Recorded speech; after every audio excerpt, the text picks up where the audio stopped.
Bienvenue dans ton podcast de français. Apprends un peu chaque jour. N'oublie pas de t'abonner et de liker si tu aimes. Alors, si on parlait cuisine, quel est ton plat préféré? Oh là là, difficile de choisir. J'adore tellement de choses. Mais si je dois vraiment n'en choisir qu'un, je dirais le bœuf bourguignon. C'est un classique, mais tellement réconfortant. Ah oui, le bœuf bourguignon. Un vrai délice. Moi, j'ai un faible pour la tartiflette. Surtout en hiver, après une journée au ski, c'est le top. Oh, la tartiflette, avec du reblochon bien coulant. Miam. Tu l'as fait toi-même? Parfois, c'est pas très compliqué, en fait. Pommes de terre, lardons, oignons, reblochon, et un petit verre de vin blanc pour la cuisson. Le secret, c'est de bien faire revenir les lardons et les oignons avant. Et tu mets du vin blanc dans la tartiflette? Je ne savais pas. Moi, dans mon bœuf bourguignon, c'est du vin rouge bien sûr. Un bon Bourgogne. Et une bonne dose de patience. Il faut le laisser mijoter longtemps pour que la viande soit bien tendre. C'est ça le secret des bons plats mijotés. Doucement mais sûrement, comme on dit. Exactement. D'ailleurs, en parlant de plats mijotés, tu connais le hachis parmentier? Bien sûr, un autre classique. Purée de pommes de terre et viande hachée. Simple et efficace. Tu sais, ma grand-mère en faisait un excel. Avec une petite couche de chapelure sur le dessus pour gratiner au four. Un régal. Ah, la cuisine de nos grands-mères. Rien de tel. Ça me rappelle l'expression « se régaler comme un roi ». On l'utilise quand on apprécie vraiment un plat. Par exemple, après avoir mangé ta tartiflette, je pourrais dire « je me suis régalé comme un roi ». Ah, j'espère bien. Et toi, avec ton bœuf bourguignon, tu te régales aussi comme un roi, j'imagine? Absolument. Et une autre expression similaire, c'est « avoir l'eau à la bouche ». Ça veut dire que quelque chose te donne très envie de manger.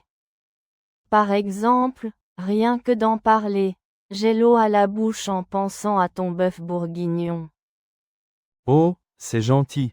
Moi aussi, rien que d'imaginer ta tartiflette. Miam, avoir l'eau à la bouche, c'est une expression très courante. On l'utilise souvent. Oui, c'est vrai. Et une dernière expression pour la route, mettre les pieds sous la table. Ça signifie simplement s'asseoir à table pour manger. Par exemple, après une longue journée de travail, j'aime bien rentrer à la maison et mettre les pieds sous la table.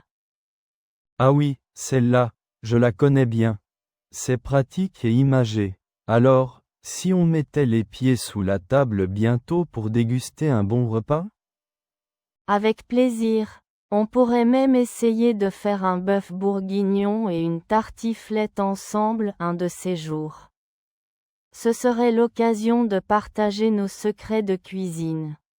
Excellente idée. On pourrait aussi inviter des amis et leur faire découvrir ces plats typiquement français. Oui, et leur expliquer les expressions qu'on a apprises aujourd'hui. Se régaler comme un roi, avoir l'eau à la bouche, mettre les pieds sous la table. Parfait. Ils seront ravis d'apprendre du nouveau vocabulaire tout en se régalant. En plus, ça nous permettra de pratiquer notre français. Tout à fait. Alors, on se fixe une date?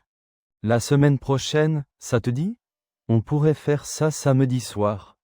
Samedi soir, ça me convient parfaitement. On fait les courses ensemble dans la semaine?